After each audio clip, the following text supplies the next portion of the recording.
So good afternoon. I'm David Ferriero, the Archivist of the United States, and it's a pleasure to welcome you here to the McGowan Theater. For those of you who are with us physically and for those of you who are joining us on our YouTube channel, welcome. Today we'll hear about one of the country's most famous military men, General George Armstrong Custer, from T.J. Stiles, whose most recent book is Custers Trials, A Life on the Frontier of a New America. And TJ will be signing after he speaks today. General Custer, of course, is remembered best for his defeat, a decisive one by Native Americans at the Battle of Little Bighorn in 1876, popularly known as Custer's Last Stand. But there is so much more to the Custer story than Bighorn. But before we hear about that, I'd like to tell you about a couple of programs that are coming up soon here in this theater. On Monday, September 7th at 7, we'll present a program to observe the 150th anniversary of the 13th Amendment, which banned slavery throughout the United States. Jeffrey Rosen, president of the National Constitution Center, will lead a discussion of the amendment's impact with a panel that includes a member of Congress, a federal judge, a journalist, and several history professors. Next Wednesday, December 9th, at noon, we'll offer a program entitled Embassy to the Eastern Courts, America's Secret First Pivot Toward Asia, 1832 to 1837. Author Andrew Gempoler will tell how President Andrew Jackson, looking for new trading partners before being locked out of traditional markets in Europe and the Caribbean after the Napoleonic Wars, turned to Asia. Book signing will follow that program. Today's guest is prize-winning author T.J. Stiles. It's a particular pleasure for me to be welcoming T.J. back to the National Archives, where he mined the records researching this new book. I often cite T.J. as an example of how important serious researchers are to institutions like this, scholars who mine the collections in their research and help us better understand what is in our holdings in the generation of new scholarship. And for me, this new book completes a trifecta. T.J. researched his first book, Jesse James, at Duke University, where I was the university librarian. That book won the Ambassador Book Award and the Peter Seaberg Award for Civil War Scholarship. His next book, The First Tycoon, The Epic Life of Cornelius Vanderbilt, which received the 2010 Pulitzer Prize, T.J. researched as a fellow at the Cullman Center for Scholars and Writers at the New York Public Library, where I was the director of libraries. And now the Custer book, which draws on many different record groups across the National Archives facilities. And I'm so proud of the role that my three institutions have played in T.J.'s scholarship. The reviews of this book have been over the top. Has there been a bad review? I wouldn't say over the top. I would. Described as a biography of stunning richness, captivating, epic, ambitious, bursting at the seams. My favorite is from a publication named Biography, which recently renamed Signature. What's remarkable about the Custer that emerges in Custer's Trials is how vivid both his internal and external states are. For every dichotomy of an America in flux that his public persona enlightens, there is also a deeply seated personal anxiety that racked Custer. Because of this, he emerges as one of those two rare literary characters whose internal and external states, chaotic as they may be, are unified in what they tell us about a time in history and the consequences that befall a person who tried to project himself into another world. Please welcome my friend T.J. Stiles.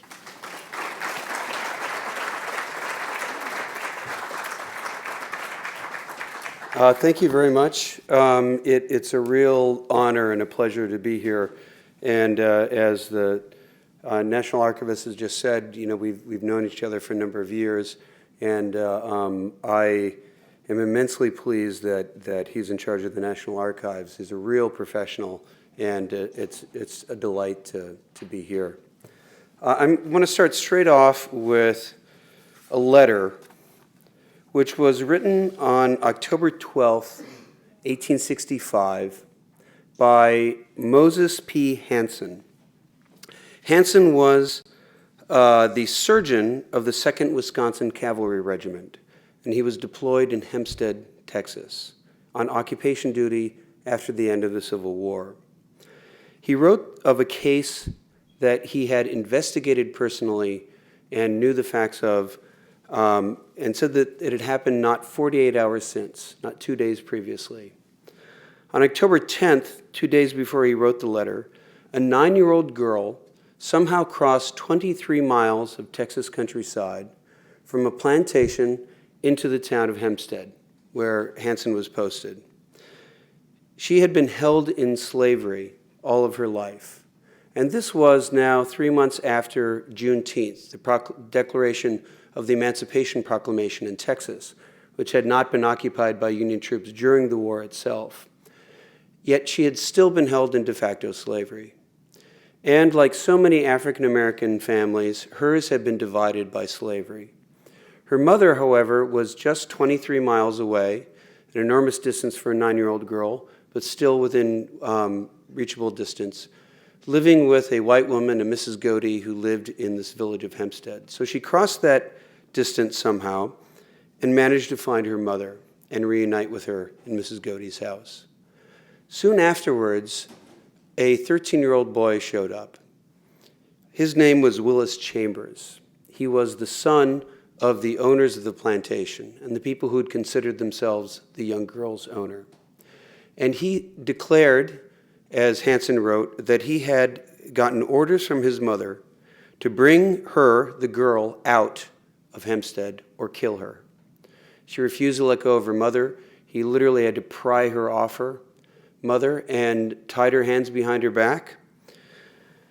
Quote, he then tied her hands behind her back and tied a rope around her waist, pulled her out, and tied her to a ring in his saddle, mounted, and put spurs to the horse.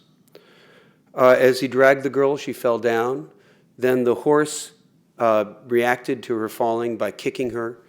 And before they had gone very far, he cut her loose, quote, a mass of broken flesh and bones, dead. Now, the mother of this girl complained to the Army Provost Marshal, who was in Hempstead, who was in charge of the application of law and order in a military district. Quote, he refused to meddle, Hanson wrote. She then went to General Custer, and he sent to arrest the boy. Major General George Armstrong Custer, Major General of U.S. Volunteers, who was the commanding general in Hempstead, who was now in charge of administering this area of Texas, had to decide what to do with this boy who openly admitted having killed this 9-year-old girl.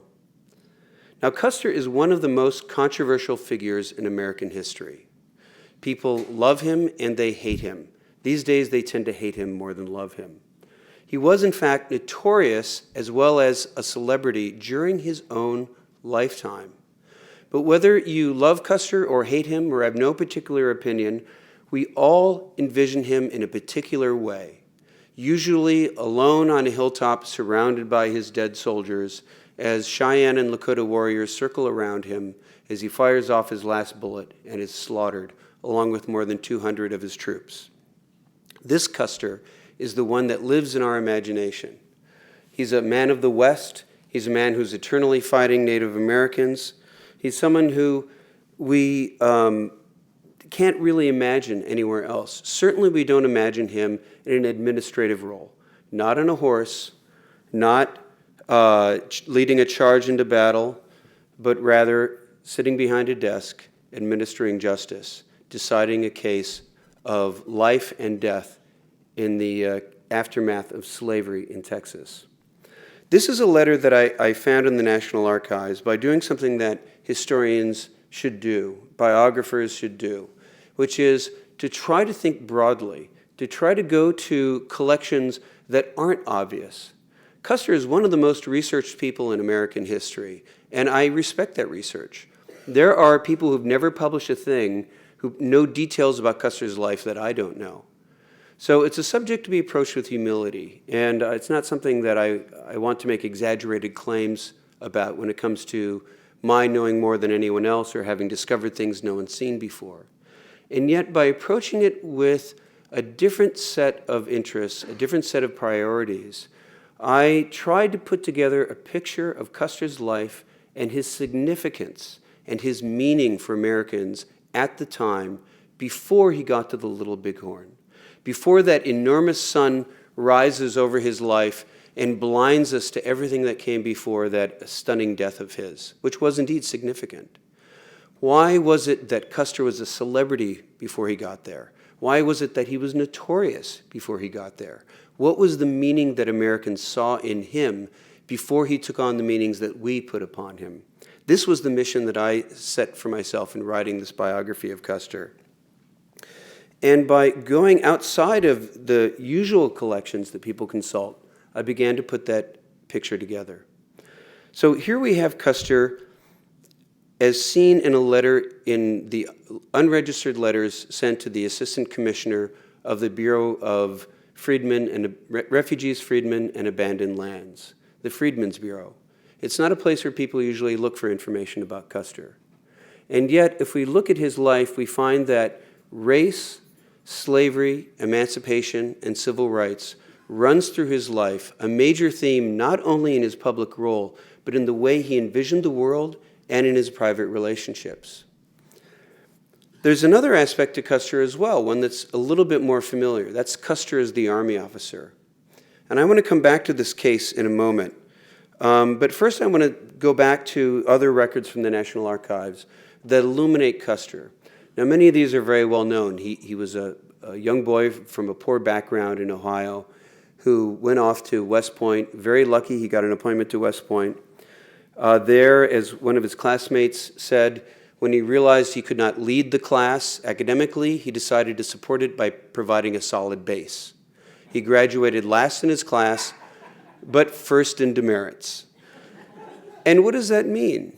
Again, this is something I have to do. I have to try to understand the human meaning, the interior state that's reflected in the outer actions. All those demerits are a reflection of his acting out, of his performing for an audience, and that audience are his fellow cadets, trying to project an image of himself. And this is an important fact about Custer, something we have to understand about him but also see past, which is the fact that he was always telling stories about himself. He was telling stories to an audience, and he was also telling those stories to himself. That this ego, this grand performative nature, his elaborate costume he wore into battle, the costumes he adopted when he went west, when he wore buckskin instead of a black velvet uniform as he had during the war.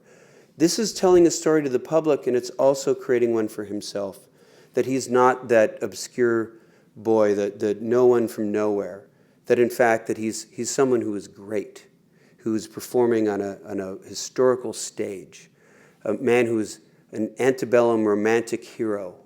That's the story he's telling in one point, and he's still performing for that audience. He hasn't been assigned a regular post in the Army yet, and just days after graduating, he's the commander of the guard for the Army encampment, the training encampment for the cadets as they do their military training in the summer.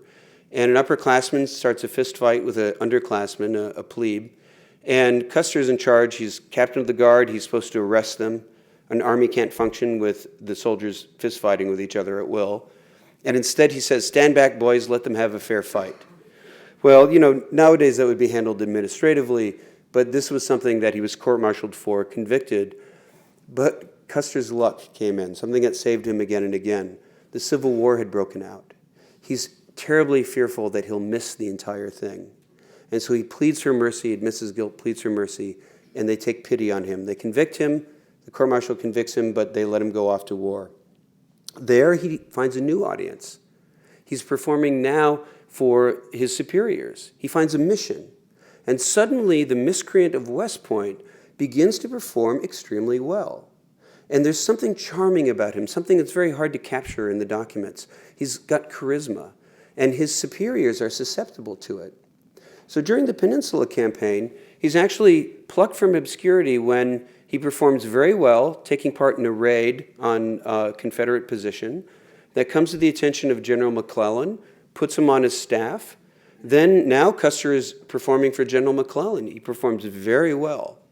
And interestingly, he worships McClellan, a notoriously conservative general, both politically and in military operations. Custer worships this man who's so accomplished and so esteemed, even though his own personality is so different. He's volunteering to go off on raids. He wants to win in a way that McClellan doesn't. And that's what actually saves him when McClellan falls, the fact that he's a committed soldier who wants to win. But the other thing that saves him is not just his merit, it's the fact that he's trying to find a new patron. And we have to remember the Civil War was not fought primarily by the regular army, but by an organization that was created for the duration of the war, the U.S. Volunteers. And this is a very political army with regiments raised by the states, with the regimental officers appointed by governors, and it very much reflects antebellum America, a world of personal connections where there's very few large institutions. Lincoln himself was a self-taught lawyer. Well, you know, before the end of the 19th century, it's unimaginable to think of a self-taught lawyer representing the largest corporations in America, as Lincoln had. And this is the world, though, that Custer came out of. So he's in the Army, one of the first great institutions of the upcoming America, the organizational society. But he's operating very much as a man of the past, looking for those personal patrons. Still current, it's not past yet, but this is the world that is not looking to the future, but rather one that reflects an older America. And he finds a new patron. His patron is becomes the commander of the Cavalry Corps of the Army of the Potomac.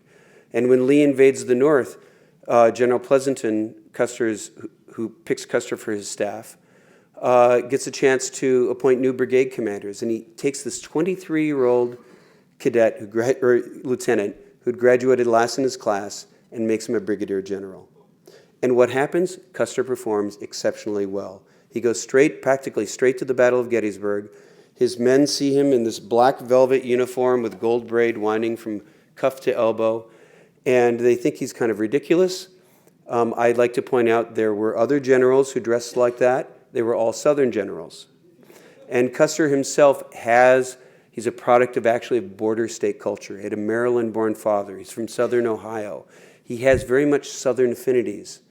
And, you know, this is kind of the antebellum idea of chivalry, a kind of more Southern idea of culture. Again, reflecting an older America, a more romantic ideal. And that's the ideal that Custer represents. But an interesting thing about that is that it served a practical purpose. And when we see Custer's affectations, it's very easy to dismiss him as merely an egoist, someone who was full of vanity and simply wanted everyone to look at him. But on the battlefield of the Civil War, a brigadier general is in the mix. And by drawing attention to himself, he's both inspiring his men, he's both giving them a rallying point. They know where their commander is, and he helps to orient his men, especially when he leads them forward. And it's also a declaration about his own confidence in himself as a fighter, a declaration of confidence in himself in his own personal courage. And this is something that we have to remember when we see that grand performance that Custer puts on, that when it comes to battle, there's real substance there. This is a man who actually fought very well.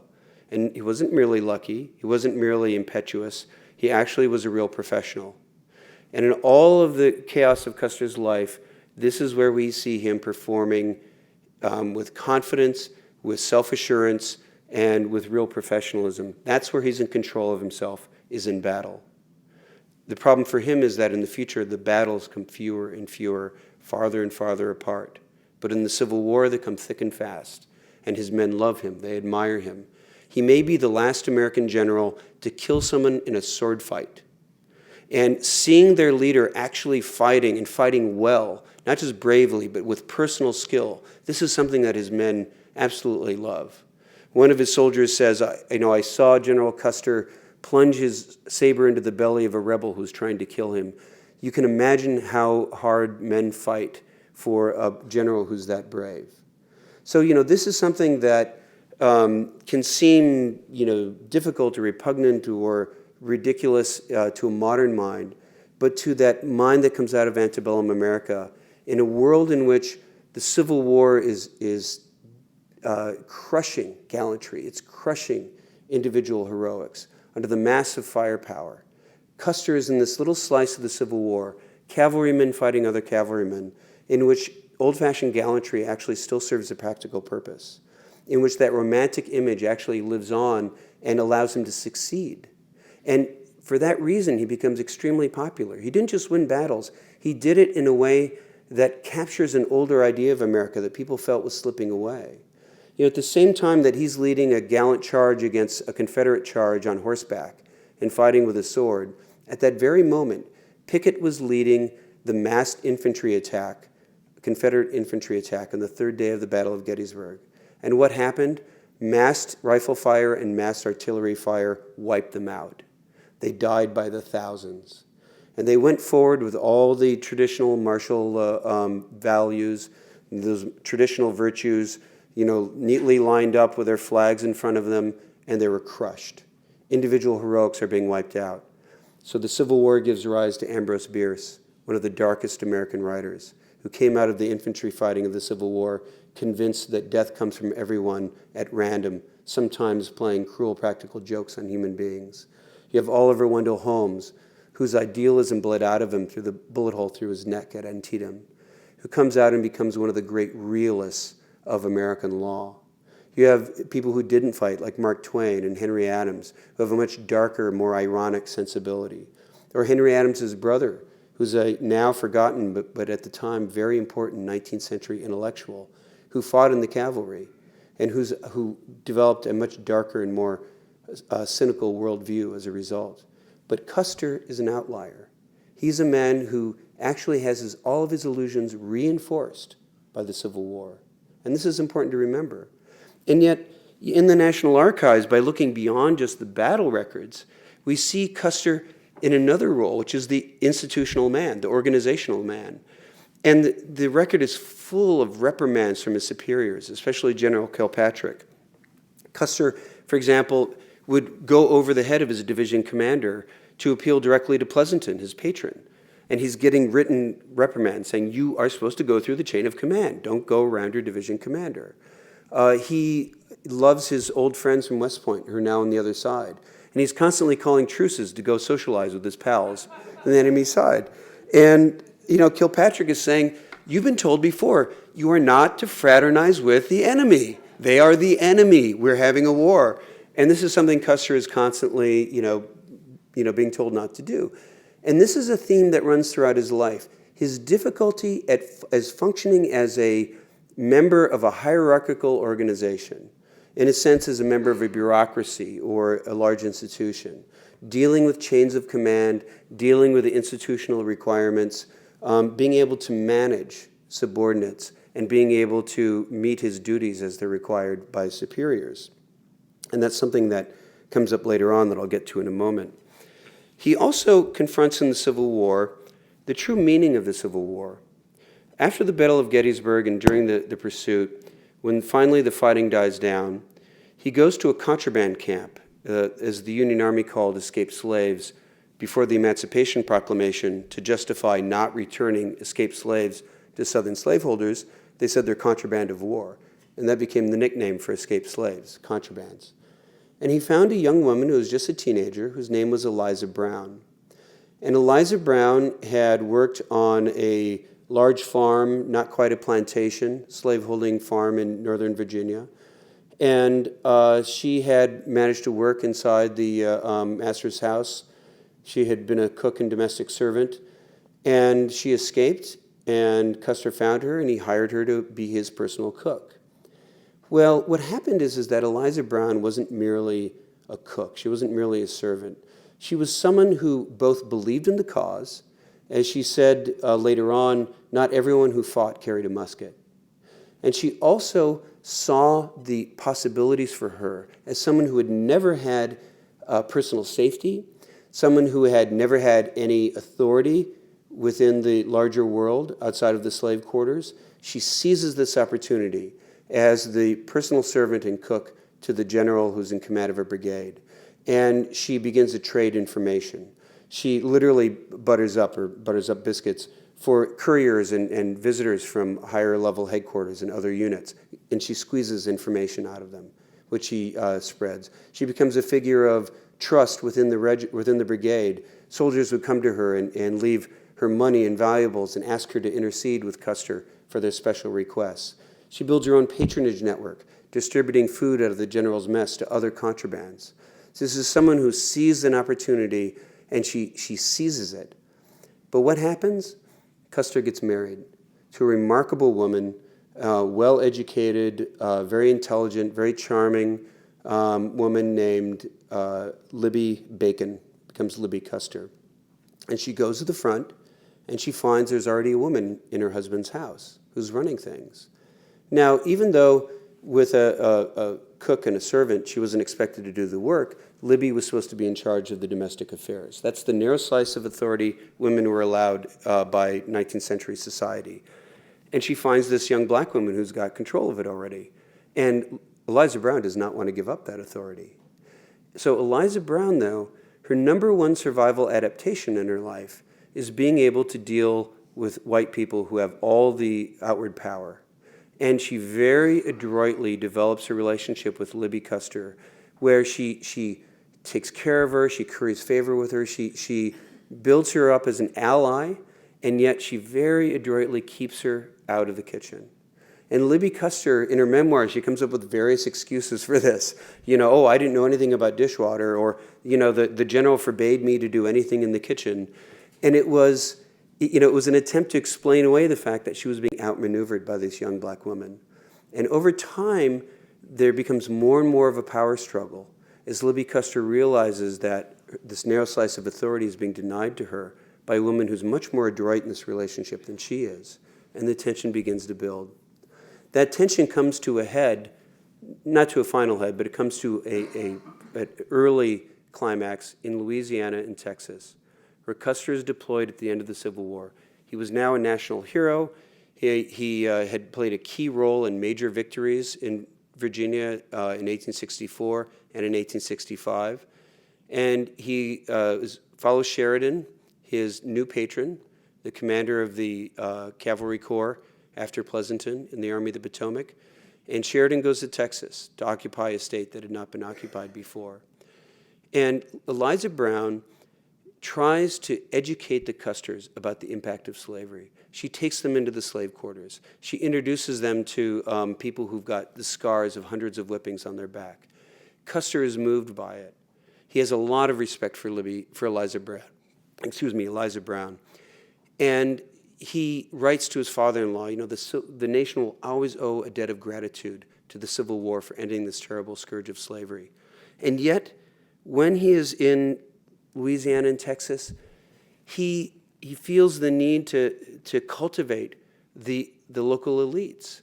This is a man who, again, is a product of border state culture. He's a very southern-looking man, even though he's a man of the North. He's someone who has very deep conservative ideals. He's a Democratic Party partisan. And he's also someone who yearns to be accepted by the elite, by the people at the top of society. He craves it. And who are at the top of society in the South? Who makes a point of cultivating him? It's the white planters. It's the people who had been in charge of Texas, which had never been occupied by Union troops, as I said, during the war, has no sense that it's been defeated, in which slavery has grown stronger. At the beginning of the Civil War, there were, I think, 275,000 slaves in Texas. But since it was seen as a safe zone where Union armies were not penetrating, other slaveholders sent slaves into Texas. So by the end of the war, the number had increased to 400,000. Slavery grows stronger during the Civil War in Texas. And this is the world Custer goes into. He's also very skeptical of the fact that the Army is now in charge of enforcing law and order and justice in the zones that it's occupying. This is an area that's held in the grasp of war, to use the term that they used at the time. Lincoln's successor, President Andrew Johnson, appointed a provisional governor, Governor Hamilton, who writes to Custer's superior, the man who's in charge of Horatio Wright, the general who's in charge of the military occupation. And he says, "There is scarcely a day that I am not informed of a homicide committed upon a freedman. The manifestation of a settled purpose on the part of the military authorities of the government to promptly punish such offenses by a few examples in proper cases would have a most happy effect." Again, this is from the National Archives. It's almost as if he had Custer's case in mind. Quote, "It must be obvious to you, General, as it is to me, that we cannot depend upon the civil authorities of our state for some time yet to deal out justice to evildoers." So violence after emancipation is rampant in Texas upon the freed people, and Custer has one of the most egregious cases imaginable on his hands, the murder of a child for the crime of going to see her mother. But Custer, he has the boy in his custody, and he thinks about it, and he thinks about his beliefs, and a man who's capable of great respect across the color line in personal relationships can't escape his bigotry and his belief that the federal government should have nothing to do with it, that there is in fact a biological racial hierarchy, and he lets the boy go. He turns him over to the civil authorities, who are still the ones who are in charge during the Confederacy, and they, of course, immediately release the boy. And it's a disheartening moment when we see Custer plunging toward one of those, the first of the great crises of his life, as he goes too far with his beliefs. He wrote to his father-in-law about this time that Negro troops are being mustered out rapidly. Of course, they've been recruited by the tens of thousands, hundreds of thousands for the Union Army. He said, "And I hope will continue to be mustered out until the last of the race has laid down the musket and taken up his more appropriate implement, the shovel and hoe. There are white men who are willing and anxious to fill up the army to any limit desired. They should get the preference. I am in favor of elevating the Negro to the extent of his capability and intelligence, but in making this advancement, I'm opposed to doing it by correspondingly reducing or debasing any portion of the white race." This is, of course, an argument that Johnson makes when he vetoes the Civil Rights Act, that somehow it discriminates against whites. "As to entrusting the Negroes of the southern states with that most sacred and responsible privilege, the right of suffrage, I should as soon think of elevating an Indian chief to the popedom of Rome." It's kind of a 2-for-1 racial insult, if you think about it. "All advocates of Negro suffrage should visit the southern states and see the class of people upon whom they desire to confer the privilege."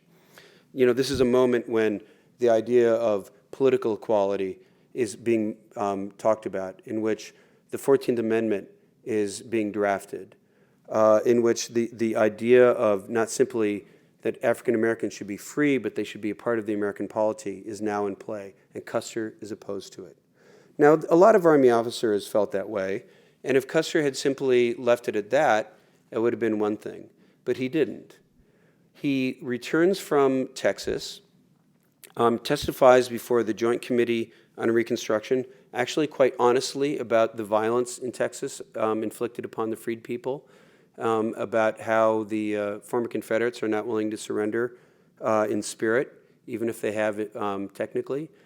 And yet he soon realizes that there's a battle going on between the Republicans in Congress who want civil rights legislation and President Andrew Johnson, who is increasingly opposed to it. And he sides with Johnson. And when when General Grant appoints Custer to the 7th Cavalry, or the 9th Cavalry, one of the new regiments of black troops in the regular army, a regiment, I should note, that goes on to have an extremely distinguished record in the West and afterward in American military history. Custer refuses, and as we know from records from the National Archives, he writes to President Johnson directly over Grant's head, once again skipping over the chain of command, and says, "I only want to serve with white troops." Johnson recognizes an ally, and Custer, a national celebrity, joins Johnson on a grand political tour called the Swing Around the Circle in 1866. And more than merely being a figurehead, he actually gives speeches, he defends Johnson against hecklers, he fully throws himself as a serving regular Army officer into the political fray. And this is where Custer becomes controversial for the first time, not over his actions against Native Americans, but rather his actions in the realm of race, equality, freedom, and the consequences of emancipation. That's where Americans begin to divide over him. The man who'd been a great national hero and celebrity now is scorned by much of the public. Now, there's much more to it than that, but that is the first point where we see it. Johnson, the Democrats are defeated. Johnson loses his effort, and Custer goes west. He goes into a personal crisis that I think is kind of driven by this. He enters into his first campaign against American Indians, and it's fascinating in many ways. One having nothing to do with Custer is the fact that he sits in on councils that are being held between General Winfield Scott Hancock, who leads this first great expedition that Custer joins on the Great Plains. And he's conferring with Kiowas and with Cheyennes and Lakotas on the Great Plains. And they're explicitly telling him what the crisis is. Even before settlers began to move onto the Great Plains and occupy lands that the High Plains nations counted as their own, the migration through their territory was eroding the environmental basis for their lifestyle. Because you had the California gold rush, you had the Great Migration to Oregon, you had the Colorado gold rush, and you had thousands of migrants moving across the Great Plains. So what do? They go along the river bottoms. They follow the river valleys that are only 7% of the land area of the Great Plains. They're absolutely critical to the wintering of the great bison herds and also of the great horse herds that the Indians have. And it's being rapidly degraded by these migrants moving through, cutting down timber, destroying the grazing, polluting the water. The Army sets up posts at the most resource-rich spots, and that leads to further degradation. And they explicitly say, you're cutting down the timber, you're destroying making the water unusable, et cetera. And the Army doesn't understand it. And they say, well, listen, you've got to let our people move through. They're talking past each other. So that's an interesting thing that has nothing to do with Custer's personal biography, but that you find in the National Archives, the records of these negotiations in their own words and how they're talking past each other. And Custer himself doesn't quite grasp it. His first year on the Great Plains is a disaster. He's, again, going through a personal crisis. He's now seen as notorious as well as a celebrity. He's in a crisis with his wife. His relationship with his wife is fascinating and complex. His desire for attention from women, again, that insecurity, constantly creates crisis in his marriage. And he goes off and is humiliated by the Cheyennes and Lakotas on the Great Plains. And he finally gives up the campaign and rides back to meet his wife and is court-martialed and convicted. His wife, by the way, goes through a fascinating crisis of her own when Fort Riley, where Custer had been posted, is suddenly denuded of white troops, and a black regiment moves in. And Libby Custer, her own memoirs get really ugly. She's terrified that she's going to be raped by a black man. And she relies upon Eliza Brown to protect her. And it's a really interesting, revealing, and not very flattering picture of Libby Custer, both on a frontier in space and also a frontier in time, dealing with a new America in which African Americans are playing a public role that she is not prepared for. And Eliza Brown is right there saying, what are you talking about? And of course, for her, it's a great moment of finally she's living in a black community again. And she has a rich social life again. And here is her employer who is going nuts purely out of a racist reaction that I think also reflects the crisis in the marriage. So, this is a well-known story. Custer is convicted. The records in the National Archives are very interesting, and I quote from them in that respect. But something that people don't realize is that Custer was nearly court-martialed again. He couldn't accept the fact that he'd been convicted. This is not Custer luck. This is not the way that he's used to being treated. Rules have always been broken for him. He's always been able to avoid the usual institutional processes. And when he's convicted, quite rightly, even though he's only suspended for a year, he can't take it. And he writes a letter to the press saying it's a trumped-up prosecution and that everybody agrees that he should never have been convicted. And so we find in the records of the National Archives, the Judge Advocate General writing to General Grant saying, everybody believes that he should be court-martialed again. He's refusing to accept the validity of the institutional process of military justice within the Army. And, he's lashing out. He's brittle. He's defensive. It's that insecurity in Custer that always makes a crisis worse. And so, Sheridan intervenes. He says, I know what he did is wrong. It really offends me too. Please don't do that. I actually want him back in duty. And finally, Custer gets called back into duty to do what? To fight a battle that's very controversial that I talk about in the book, the Washita and the succeeding campaign. But as far as Sheridan's concerned, Custer fights well, and he fights this battle well. And that's what saves him from himself, his ability to fight, the thing that we think of him as being so bad at. Now, after the conclusion of this campaign, I'm going to move swiftly forward because I want to have time for questions. Custer engages in a lot of other areas that I talk about in my book. He goes to Wall Street. He spends a total of about 2 years in New York after the Civil War. He loves the Cosmopolitan Center. He loves the theater. He loves literature. He loves fine art. He tries to float a silver mine that he had invested in Colorado on Wall Street. He has no interest in running the mine. He just wants to float the stock and sell out and make a killing. And he does a terrible job of it. So he's a celebrity. He sees the world. He's celebrated on Wall Street. He's treated to fancy dinners. He sees the wealth that the new financial markets are creating. He wants to take part in the new corporate economy, but he doesn't grasp it. He can't master it. And that's Custer, living on this frontier in time, wanting to engage with the new world, yet very much a man of an older world that's beginning to disappear, unable to master the way the world's changing. He finds some success as a popular writer, actually. He goes on to write articles for one of the new national magazines, and he tries to project himself as a public intellectual, writing about the Great Plains, its natural history and peoples, and then writes his memoir. But it's a very romantic style. It's very, very different from Henry Adams, who takes over the North American Review and gives orders that sound like something an editor would say today. Henry Adams says, cut out all unnecessary words, especially adjectives. It's like straight out of, your creative writing 101. Custer, meanwhile, is trying to cram in as many unnecessary words as possible. So, it's somewhat popular, but it's still very outdated. It's an older style. That's Custer, that older sensibility. And then something else happens during this hiatus from the West. He's deployed to Kentucky. And when I was in the National Archives, I was reading the Post records. And I saw that, Libby said, the 7th Cavalry was broken up and distributed around the South to fight the Ku Klux Klan. But, that was all in the Deep South, so we didn't have anything to do in Kentucky.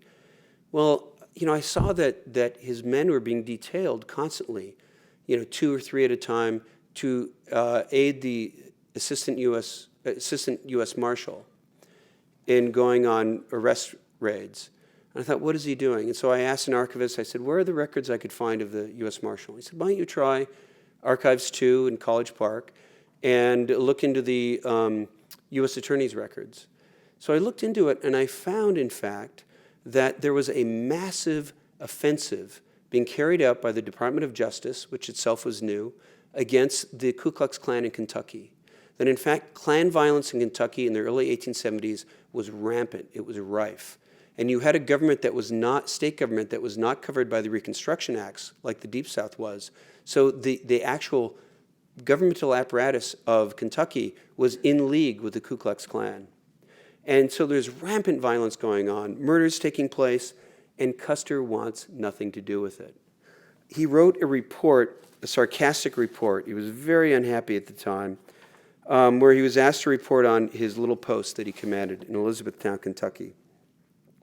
He reports on the number of rounds they have, how often they drill, whether the new recruits speak English. This is a man with a gambling addiction. He writes in his official report, in responding to an inquiry, exactly what meaning is intended to apply to the word gambling, which is construed differently by different persons, he asks. I'm at a loss to understand. If by gambling, the act of betting money or risking it on games of chance or contests of speed between horses, and if among games of chance are included that usually known as poker and similar games, my answer is that so far as my knowledge and belief extend, none of the officers of this command have an addiction to gambling, except the commanding officer. And he is addicted to it only so far as neither to interfere with his duties, violate any rule of propriety, nor meddle with other people's business. It's an official report, and it's sarcastic as hell. And then he goes on. He's obviously brittle. Again, that wordy style we begin to see, that defensiveness, that brittle report. And it's seized with discontent. But then he includes a statement which is explicitly directed against this duty of hunting the Ku Klux Klan. He says, "The only means and facilities for physical exercise by enlisted men are those enjoyed at drill and on fatigue duty, and in escorting deputy U.S. Marshals through the country, of which methods I regard the first two as highly preferable." He doesn't believe the Army should be involved in any legal matters, and he doesn't believe the government should be persecuting the Klan. And we know from other letters that he apparently wrote to friends in Britain that he actually sympathizes with the Klan. He spends a lot of time, again, with the elite civilians in Kentucky, and he very much takes their side. So this is a man who, in the first great age, a sadly truncated age of civil rights enforcement, Custer opposes it. And even though that's a view that is very popular with a large percentage of Americans, it is very much the view of an older America, and Custer is wedded to it. Well, lucky for him, he goes off on the Yellowstone Expedition of 1873. But again, going through the National Archives, not just looking at the sort of high-profile events, you see that Custer is seen now as a problem officer. Within the institution of the Army, they talk about him as someone who they can't get along with him. There's a dispute that blows up over really nothing. But people are writing about how, we can't work with this guy. They don't trust anything he says. It's about whether they need more supply wagons or whatnot. But nobody believes Custer because he's such a problem officer in the view of the Army, the institutional opinion of the Army. He goes off on the Yellowstone Expedition, escorting a surveying party for the Northern Pacific Railroad, one of the second wave of transcontinental railways, through Lakota country. And he's got a brewing fight with his commanding officer, Colonel Stanley. And Stanley's writing about Custer's reputation, how he's living up to his reputation as a problem officer. And he has Custer arrested briefly. And Stanley gets drunk. And Custer is talking to a friend of his about how he might have to arrest Stanley, which would be mutiny. And there's obviously the tension between the two is brewing to a boiling point. But what happens? He has 2 battles with the Sioux. And he actually performs very well. Something we have to remember when we get to the Little Bighorn. He's not impetuous. He correctly reads an ambush of the kind that led to the Fetterman defeat by the Sioux during Red Cloud's War. He reads it and avoids it. He keeps his men well in hand. He's not reckless and impetuous. He doesn't win a crushing victory in these 2 battles, but he drives off the Sioux in a very dangerous position for himself and performs quite well. And suddenly Stanley is writing about how proud he is of Custer. And so once again, Custer has created a crisis for himself, unable to work within the institution of the Army, unable to catch on to the changing times, but he has a chance to fight, and that's what saves him from himself. Well, he plunges himself, after the Yellowstone Expedition, into one more great crisis, when there is a revolutionary election in 1874. The Democrats come into control of the House of Representatives, and they do something which may be familiar to you. They launch a wave of investigations of the administration. And they call on Custer to testify. Now, as I point out, prosecutors or committee chairmen don't call witnesses unless they know what they're going to say. Somehow Custer has been in touch with them. Custer, the partisan Democrat. And so Custer testifies about corruption in the Grant administration, which he doesn't know about personally. But he doesn't simply do that. He goes to lunch with a Democratic congressman. He sits at their desks on the floor of the House of Representatives writing letters to his wife on Democratic stationery. A high-profile regular Army officer openly allying himself with the political opposition to the commander-in-chief, something the Army would not tolerate today. But Custer does it. And guess what? President Grant is a little upset about this, and I think justifiably, actually. And so he says Custer cannot be the field commander of the 7th Cavalry in an upcoming campaign to drive in the Sioux so that the government can seize control of the Black Hills. And again, Custer sees his chance to save himself from this crisis, a chance to fight, is escaping him, and he becomes desperate. And he pleads, and he manages to get General Terry, his immediate superior, to plead for him. And finally, reluctantly, Grant allows him to be put back in command of his troops and to go off to fight in an attempt to save himself one last time from a crisis that he's created for himself. But that time, the situation had changed. The Lakotas and Cheyennes, they are the ones, I think, that deserve the credit for that victory. In dismissing Custer as an arrogant fool, we can diminish the magnitude of that victory, not simply in numbers, but fighting skill and the most amazing combination of tactical leadership among the Lakotas especially. They defeat Custer. Custer lost. He made mistakes, but they won. And Custer rode into something he couldn't luck his way out of, and he couldn't fight his way out of. And Custer's luck finally ran out at the Little Bighorn. And the reason that that was such an event for Americans is not simply the scale of the defeat. That's very true. Not simply that the cream of the American army, such as it was wiped out by a bunch of pre-industrial nomads, but that it was led by this great, beloved, notorious celebrity whom Americans had put so much meaning on as they argued and fought over the nature of America, over our basic values, over the direction the country was taking. Custer symbolized all those things during his lifetime. And then he died, and now he takes on new symbolic meaning for us. Still as controversial as ever, and yet in that bright sunlight of the Little Bighorn, we can forget all of the great crises that ran through his life and all of the meaning he had for his fellow Americans and how much his life tells us about the way our country as it exists now came into being. Thank you very much.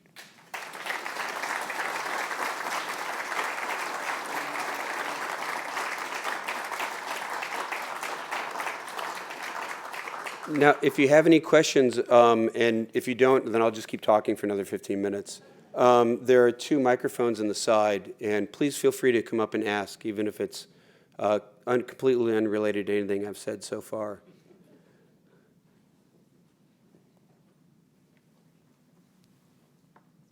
Hi. Is it on? My question is this. You mentioned several on occasions that Custer fought well. I had heard that he was careless with his soldiers in battle. Is that true, or have you found any evidence of that? No, I think it was more that he was careless with the soldiers out of battle, actually. In battle, he was an aggressive commander, but he did not recklessly throw his men's lives away. And during the Civil War, again, remember, this is a people's war. He fought with volunteers who went off to war because they wanted to win. And they, when Custer was put in command lifted from his regiment to command of a division, the men wrote things like, now we can expect to win, though it's going to cost us. We know that, winning requires attacking, and that's going to cost lives, but they wanted to win. They liked him because he won. The situation where he actually was much less beloved by his men is when he's got to manage rather than lead. And Custer actually had conflicts with his division commander, Judson Kilpatrick, because Kilpatrick was reckless. He ordered Custer to make charges when Custer didn't want to. He got one of Custer's fellow brigade commanders killed when he ordered a reckless charge on the last day of Gettysburg on another part of the battlefield. But when Custer was in charge of just maintaining discipline, of volunteers after the war when they wanted to go home, or of these underpaid, often recent immigrant soldiers in the regular army who deserted in double-digit percentages every year. That required real tact and management skill. And there, Custer did not feel confident. He was a young man who rose to high rank in his 20s, and he didn't have the confidence to maintain this stability and tact that's required of long-term management as opposed to combat leadership. And so he often lashed out with incredibly harsh discipline, shaving heads, ordering whippings, which are actually illegal. It was really something. I mean, his harshness toward his men in peacetime was something that really earned him a lot of controversy, and I think deservedly so. Yes, sir. Hi, thank you. I've done a lot of research on the medical aspects of the Battle of the Little Bighorn and Henry Porter. So in doing the research for that, I got some research on the battle and why Custer was not in charge. But isn't it true that basically what really got him in trouble, he was testifying before the Belknap Committee, which is investigating the Department of Indian Affairs, being run by Orville Grant. And when you testify against the president's brother, you're in trouble already. I think that's one of the things that really got him in trouble, is that he testified against the president's brother. And as far as the military skill in winning that battle, it was 200 versus 2,000 basically. So, and Custer had intelligence from, I think, Bloody Knife, who told him from the crow's nest. He says, "General, there's more. I've been doing this 30 years, and there's more Indians out there than I've ever seen." And Custer just said, "I don't see them," and he wouldn't see them.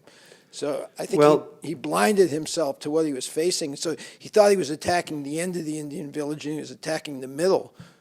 Well, two things about that. The first question, or the first point you made regarded, I'm sorry, say it again. The Belknap Commission and oh, yeah, that's Orville right. Grant. Well, he did, in fact, Orville Grant was, President Grant's brother, was not in charge of the Bureau of Indian Affairs, but he was involved. Yeah. What had happened is he was trying to profit, clearly.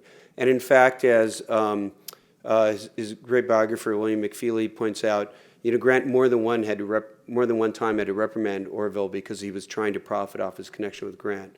I think, though, what So happened was his is dad too. Yeah, and not just that that he testified against Orville, but Grant had a series of scandals and of political wounds that had been inflicted upon him, and by the time that committee was launching its investigation, Grant really felt besieged in general, and that he really felt betrayed by Benjamin Bristow, who interestingly is the guy who was helping to coordinate the offensive against the Klan when he was Solicitor General. But Benjamin Bristow came into his administration and really began to attack other parts of Grant's administration. There was a whole constellation of politics that I go into that surrounds Custers' testimony that helps explain it's more than just that, he testified against Orville Grant. It's also that it was, here is a serving regular Army officer who was taking part in what Grant saw as a very much a partisan witch hunt. That's the way Grant saw it. And he felt very defensive and besieged by that point. And also, frankly, like I said, I think Custer went far beyond his formal duties in being called to testify honestly. He really was a partisan. He was acting as one. He was feeding information to the New York Herald. I think he was probably actually writing articles against the Grant administration at the time. He deserved to be pulled off his duty, frankly, I think, even though Grant was very defensive. He was sort of right, though, about what was going on in the Department of Indian Affairs. Yes, and yes and no. That's a whole other story. There was definitely a lot of substance to it, but that gets us down a whole nother swamp. As far as the battle goes, Custer was happy that there were tons of Indians there. I quote the last telegram that Terry received the day before they marched out from General Sheridan, and he said,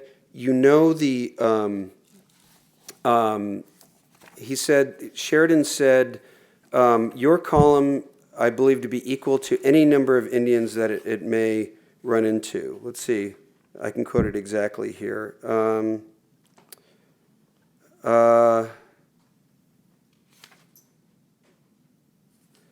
Here we go.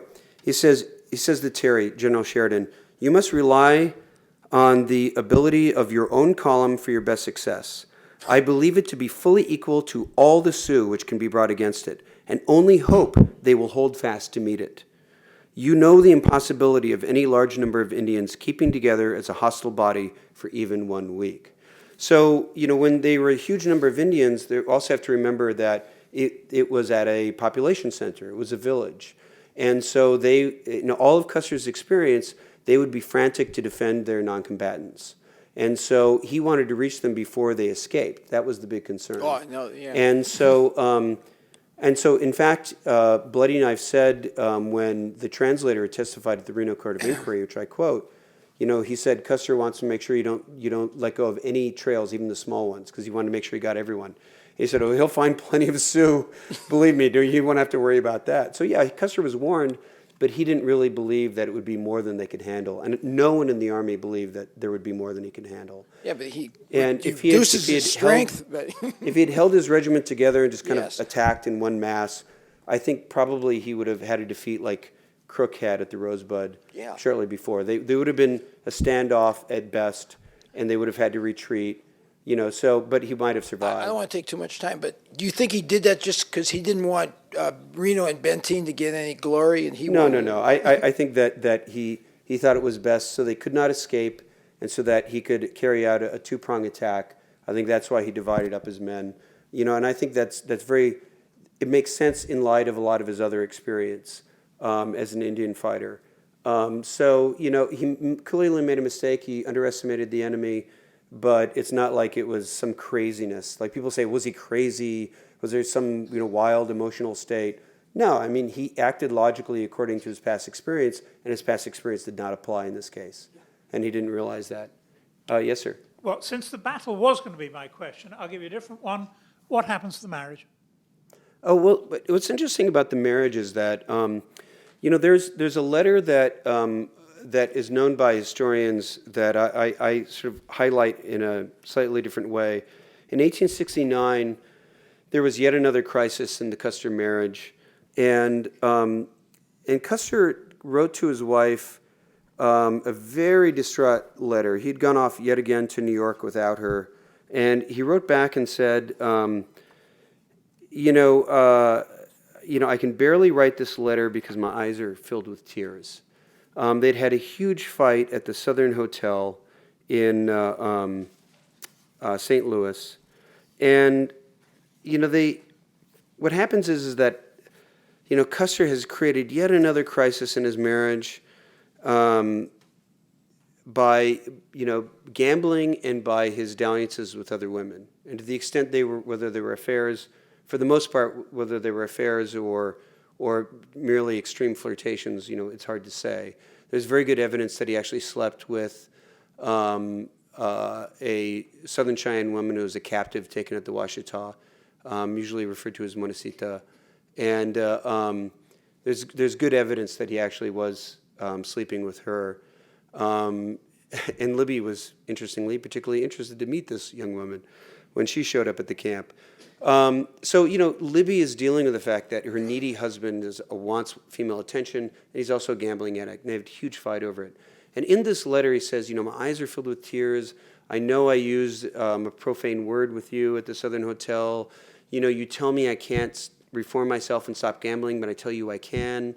And then he says something really interesting. He says, your manner toward me has been merely mechanical for a while now. You haven't shown me any real warmth.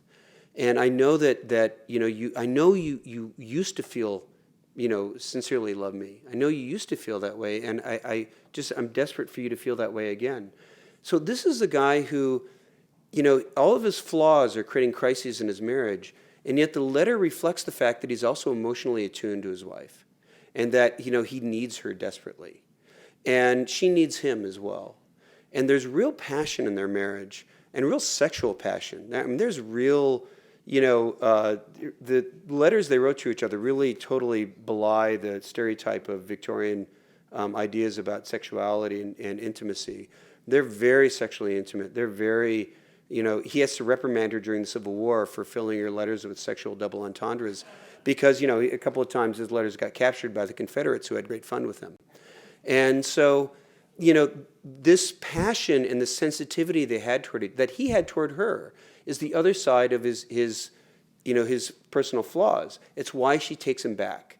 That he is attuned to her, that he does love her, he does need her, that he's not just, yelling at her and walking away and expecting her to follow him, that, this is a real complicated emotional relationship between the two of them.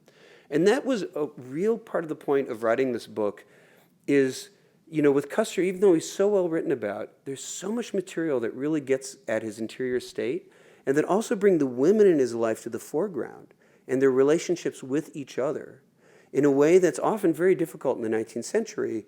You know, some women, their letters are preserved, but in a lot of cases with prominent men, the women are, you know they're there, but you don't know what they're actually thinking and writing.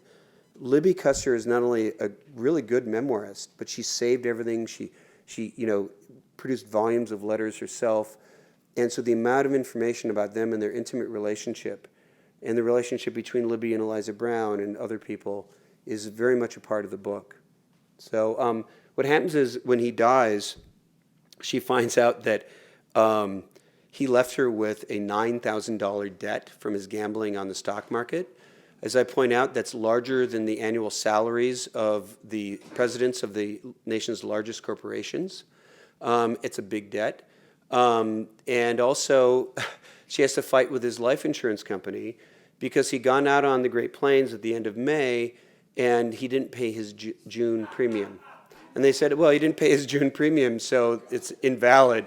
It's like, really? You know, I mean, so she has to fight and get people to compromise, and she's left with barely anything afterwards. And there's not much of a pension. She has to go to work as a secretary. And she finally gets a little bit of money from the final settlement of her father's estate that allows her to quit her job so she can write her first volume of her memoir. And it becomes a bestseller, she becomes a public speaker, and she begins to do well. And then that leads her to have a reunion with Eliza Brown, who she had fired out on the Great Plains when she finally got fed up with the fact that Eliza Brown had outmaneuvered her for 6 years. And her meeting with Eliza Brown is the way I conclude the book. Interestingly, her second memoir is by far the best because it benefits from this reunion in which she uses Eliza Brown's memories and recollections to enrich her book. And Eliza Brown emerges as a real full character in that second memoir and makes it by far the best of the 3 books that she wrote about their lives together. And so, you know, she goes on and she becomes a public speaker and a public figure. She does much more than merely protect her husband's image, which she does. And she also manages her money very well. This was pointed out to me by Shirley Leckie Reed, who was Libby's biographer and a very good scholar. And she points out that, you know, Libby invested money in real estate in Bronxville, New York, a developing wealthy suburb of New York City, that she manages her money far better than the men in her life had, her father or her husband. And so she ends up being quite comfortable by the end of her life. Though she never remarries, she has no children, one of the great painful aspects of her life. She always wanted children, she never had them.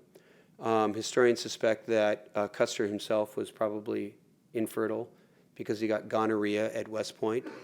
And then not only that, but they treated gonorrhea in those days by doing things like injecting you with mercury in places that have to do with reproduction. So between the two, there's a good chance that he was infertile. So she never had children. And she's a fascinating character. And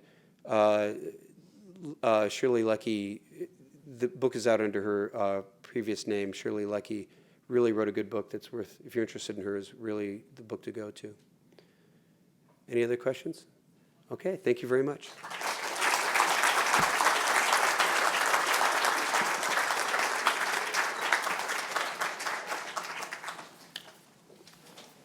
And then we'll be signing books outside, is that right? We'll be signing books outside the archive store, which is one level up. One level